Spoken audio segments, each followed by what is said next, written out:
ছাত্ৰীসকল তোমালোকৰ প্ৰথম ইউনিট টেষ্ট পৰীক্ষা চলি আছে সো তোমালোকৰ যে অহাকালি আহিবলগীয়া আসামিছৰ প্ৰশ্নকাকত সেই প্ৰশ্নকাকতখনৰ ইয়াৰ পৰা ভালেখিনি কমন পৰিব সো তোমালোকে চাবা কাৰণ আগৰ কুৱেশ্যন পেপাৰ বিলাকৰ পৰা ভালেখিনি কমন পৰে সো সেয়েহে মই এইখন আলোচনা কৰিম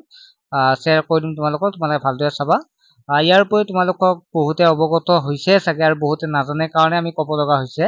যে আমাৰ এটা অনলাইন টিউচন চলি আছে য'ত মাহেলি মাত্ৰ 99 টকাতে তোমালোকে পঢ়িব পাৰিবা চাৰিটা বিষয় মেথ সায়েন্স সোশ্যাল সায়েন্স আৰু ইংলিশ গ্ৰামাৰ এটা বহুতে ক'ব পাৰে যে স্যাৰ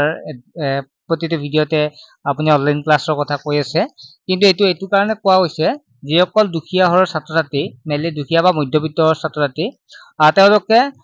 12 দিনত 400-500 টকা বৰ্তমানতে 1000 পৰ্যন্ত টিউচনৰ ফিজ হৈ গৈছে তথাপিতো টিচাৰ নাপায় বহু দূৰ যাব লাগে বা বহুতে গ্ৰুপতো বুজি নাপায় হেতু এটা সমস্যা গতে তেনেকুৱা ছাত্ৰ-ছাত্ৰী লগতে অভিভাৱকসকলৰ চিন্তা ষ্টুডেন্টৰ যোৱা আহা তেনেকুৱাকে সো আজিকালি বহুতো কিবা ঘটনাবিলাক হতি থাকে গতে ছাত্ৰ-ছাত্ৰীয়ে গাৰ্জেনখিনি বহুতো অসুবিধা মানে চিন্তিত হৈ থাকে ছাত্ৰ-ছাত্ৰী হৰ নপোৱাৰ কাৰণে গতে সেই ষ্টুডেন্টখিনি বৰ্তমান বহুতে জয়েন হৈ আছে আমাৰ তাত আৰু সেই কাৰণে মই কৈ থাকিব লগা হৈছে কাৰণ বহুতে এই ক্লাছৰ কথা গম নাপায় আৰু এতিয়া গম পায় বহুতে ভাল পাইছে আৰু ক্লাছ বিলাকক খহাৰি জনাইছে আৰু সেয়েহে যিসকল ছাত্ৰ-ছাত্ৰীয়ে জয়েন হ'ব বিচাৰে অৰ্থাৎ ভালদৰে পঢ়িব বিচাৰে যিসকলে মানে জয়েন হ'ব মানে এনাই জয়েন হোৱাটো কথা কোৱা নাই যিসকলে পঢ়াত গুৰুত্ব আছে ভাল এটা ৰিজাল্ট কৰিব বিচাৰে তেনেকুৱা ছাত্ৰ-ছাত্ৰীখিনিৰ বাবে আমাৰ অনলাইন ক্লাছ সদায় এডমিশন হৈ থাকিব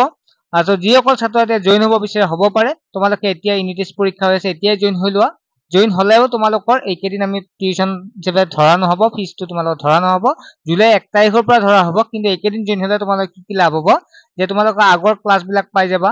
লগতে সম্পূৰ্ণ নোটস পাই যাবা নোটস বিলাক আমাৰ আছে তোমালোকৰ কমন নোটস আছে তোমালোকে ধুনিয়াকে ইউনিট টেষ্ট পৰীক্ষাটো ভাল হ'ব ঠিক আছে গতে তোমালোকে এতিয়া জয়েন হৈ কেনে তোমালোকে আগৰ নোটস বিলাক পঢ়া আৰু আমি যিখিনি নোটস দি আছো ক্লাছ দি আছো সেইখিনি তোমালোকে ধুনিয়াকে চাব পাৰিবা আৰু জুলাই মাহতটো আমি একদম ধুনিয়াকে ক্লাছ হ'বই জুলাইত যে স্কুল বন্ধ থাকিব গতে অলপ দিহলিয়া ক্লাছ বিলাক হ'ব সো সেয়েহে তোমালোকে ফোন বা এসএমএস ৰে ডিটেইল জানিব পাৰিবা তোমালোকে এসএমএস কৰিবা তোমাৰ নাম ক্লাছ আৰু ডিস্ট্ৰিক্টখনৰ তাতে আমি কিউআৰ কোডটো দিম তাতে কিউআৰ কোডটো পেমেন্টটো কৰাৰ লগে লগে তোমালোকে জয়েন হ'ব পাৰিবা এটা প্ৰথম প্ৰশ্নটো আছে নিয়ৰ কবিতাটিৰ প্ৰথম 4 শাৰী মুখস্থ লিখা আৰু কবিজনৰ নাম লিখা তোমালোকে নিয়ৰ কবিতাটো চাবা য'ত 5 নম্বৰ আছে 1+4 5 নম্বৰ জাগা জননীৰ সন্তান কবিতাটোৰ মূলভাৱ বৰ্ণনা কৰা য'ত 4 নম্বৰ আছে 3 নম্বৰ উত্তৰ দিয়া মুকুতা মনিতি বুলি কবিয়ে কিহক বুজাইছে লাচিতৰ অধীনত কিমান সৈন্য আছিল কিতি কোন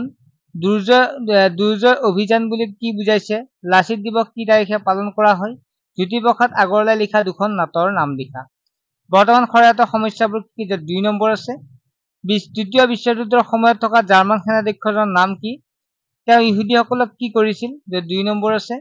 জননীৰ সন্তানক কিহে দুৰ্বল কৰা কথা কৈছে 7 নম্বৰ এনফাংকে কিয় দিনলেখা লিখিবলৈ ইচ্ছা কৰিছিল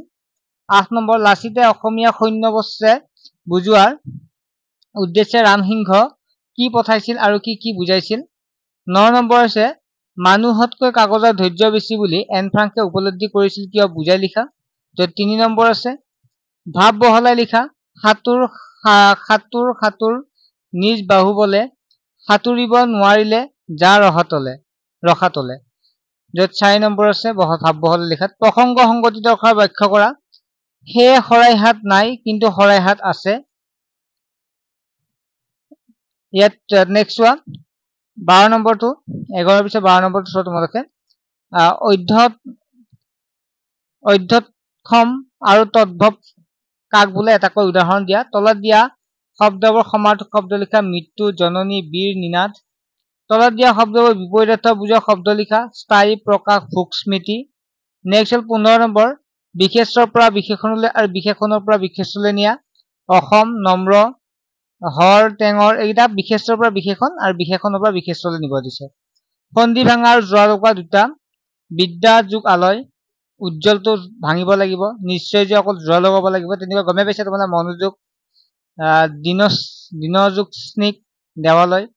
নেক্সট 17 নম্বৰ এটা শব্দত প্ৰকাশ কৰা যাৰ হৰবাৰী নাই যিজনে ভাল বেয়া বিচাৰ কৰিব নোৱাৰে যি আগে হোৱা নাই একে মাকৰ সন্তান ততোকল নিশ্চয় তোমালোকে বুজি পালা চেনেলটো সাবস্ক্ৰাইব কৰি ৰাখিবা নেক্সট কোৱেশ্চন পেপাৰ বিলা আলোচনা কৰিম ঠিক আছে